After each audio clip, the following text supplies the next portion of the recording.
Hello दोस्तों, आपका स्वागत है हमारे यूट्यूब चैनल जनता ऑनलाइन क्लासेज में। दोस्तों, आज मैं आपको प्रेजेंट परफेक्ट टेंस मतलब ये प्रेजेंट का तीसरा टेंस है। प्रेजेंट परफेक्ट टेंस इसका अफर्मेटिव सेंटेंस मतलब जिसको हिंदी में सकारात्मक वाक्य कहते हैं। मतलब ये प्रेजेंट टेंस का तीसरा टेंस है, प्रेजेंट परफेक्ट टेंस। और प्रेजेंट परफेक्ट टेंस का अफर्मेटिव टेंस जिसको हम सकारात्मक वाक्य कहते हैं। सबसे पहले इसकी पहचान।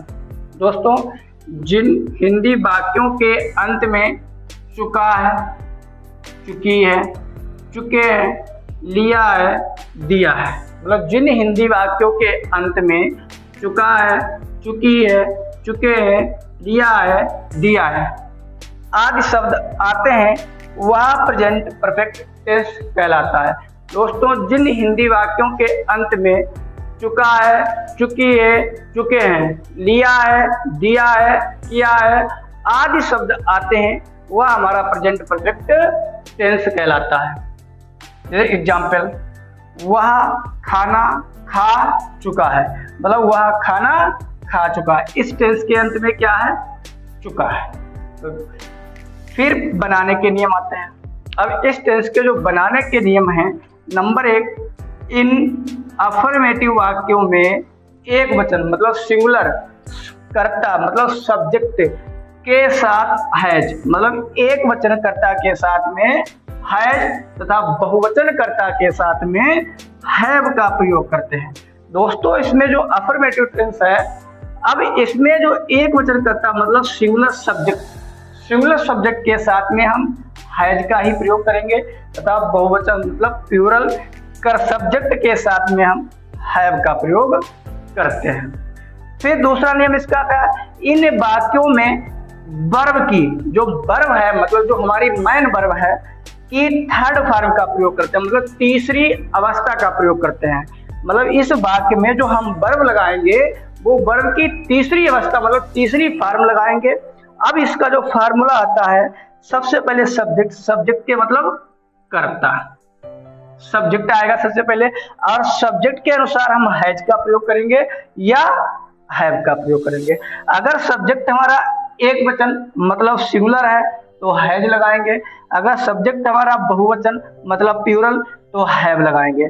इसके बाद में जो हम वर्ब लगाएंगे, जो हमारी मेन वर्ब होगी वो वर्ब की थर्ड फॉर्म मतलब तीसरी अवस्था होती, तीसरी फॉर्म होगी। उसके बाद में ऑब्जेक्ट लगाएंगे जिसको हम हिंदी में कर्म कहते हैं।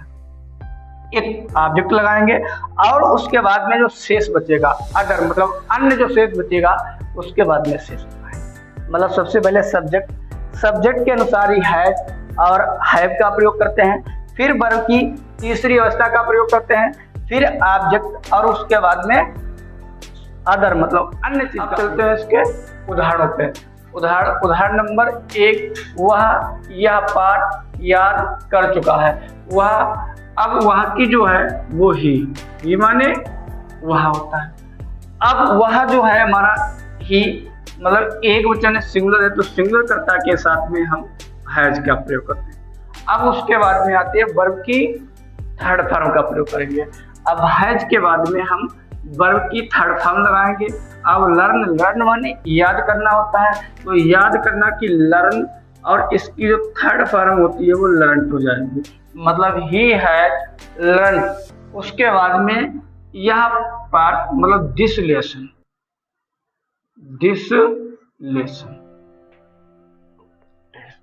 दूसरा है, तुम अपने पिता के साथ खाना खा चुके हो। तो तुम की होती है यू माने होता है तुम। उसके बाद में अब यू जो हमारा है अब वो आता है बहुवचन कर्ता में। अब जो बहुवचन कर्ता में आता है तो बहुवचन कर्ता के साथ में हम हैव का प्रयोग करते हैं, मतलब हैव। तो बहुवचन कर्ता के साथ हम हैव का प्रयोग करते हैं। उसके बाद में अब लगाते हैं वर्ब। वर्ब इसमें क्या है? खा। और खा की होती है ईट माने होता है खाता है या खा, तो इसके वर्ब की थर्ड फॉर्म की होती है ईटन। You have eaten. अब जो यू हैव ईटन उसके बाद क्या है? ऑब्जेक्ट क्या खाता है? The food.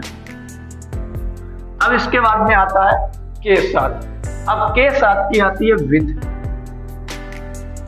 फिर अपने, अब यू के साथ जब हमारा सब्जेक्ट में अगर यू होता है तो अपने के लिए योर का प्रयोग करते हैं। योर फादर माने पिता, योर फादर। उसके बाद में तीसरा, राम यह पत्र लिख चुका है। राम यह पत्र लिख चुका है, तो राम, राम का राम रहेगा। जब किसी का नाम होता है तो नाम जो हमारा होता है वो एक वचनकर्ता होता है, तो एक वचनकर्ता के साथ में हम हैज का प्रयोग करते हैं। एक वचनकर्ता के साथ में हम हैज का प्रयोग करेंगे। और उसके बाद में वर्ब की थर्ड फॉर्म, वर्ब इसमें क्या है, राइट। राइट माने लिखना। अब इसकी लगाएंगे थर्ड फॉर्म, हो जाएगा written. Ram has written, Ram लिख चुका है यह पत्र, तो यह की होती है दिस। दिस लेटर माने पत्र, तो राम यह पत्र लिख चुका है, तो Ram has written, Ram has written this letter. Ram यह पत्र लिख चुका है। फिर कहा गया लड़के मैदान में खेल चुके हैं। लड़के मैदान में खेल चुके हैं, तो द बॉयज। द बॉयज माने होता है लड़के, मतलब यहाँ पर बहुत से लड़के हैं, तो ये बहुवचन में आएगा, तो बहुवचन के साथ में हम हैव का प्रयोग करते हैं। The boys has. अब उसके बाद खेलना, खेलना होती है प्ले, और प्ले की थर्ड फॉर्म होती है प्लेड।